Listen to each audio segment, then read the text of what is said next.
السلام اخواتي، كي دايرين؟ لاباس عليكم؟ بخير؟ كنتمنى يا ربي تكونوا كاملين بخير وعلى خير ان شاء الله يا سيدي ربي.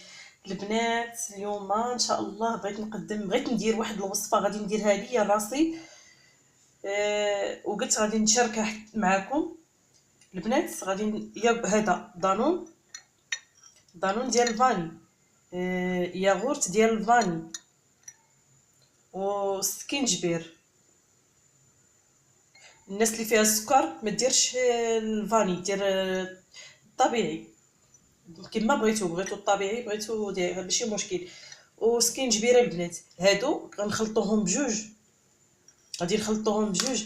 سمحوا لي البنات، انا راه كنصور غير بوحدي في الدار، كنصور غادي خصني نخدم باليد اليمنيه باش بلاتي.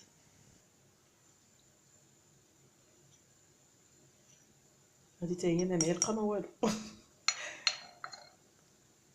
المهم كما قلت لكم البنات، حيت انا بوحدي دابا اللي كنصور في الدار ما معايا حتى واحد، غنديروا معلقه كبيره ديال سكينجبير وليغور. هادو البنات غادي ملي غادي نبغي الناس،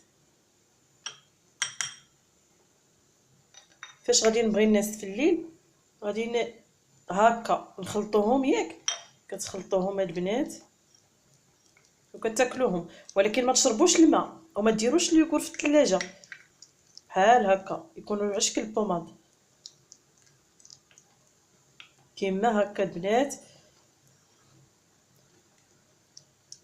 هكا وتاكلوهم. ولكن وتنسوا ما تشربوش البنات الماء ما تشربوهش صافي. هذه هي الوصفه، ما فيها حتى شي حاجه، وراه مزيانه للسعال والناس اللي كتكحب بزاف الصدر ديالها وكلشي. هاد الوصفه راه فعاله البنات، هي هادي مزيانه.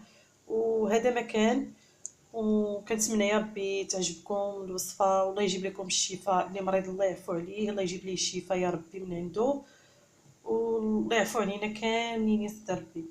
وتحياتي لكم، وتصبحوا على الف خير، وتصبحوا وتربحوا ان شاء الله يا ربي. مع السلامه، وتحياتي لكم اخواتي العزيزات، وشكرا على التتبع ديالكم، وشكرا جزيلا لكم جميعا. تحياتي لكم اخواتي.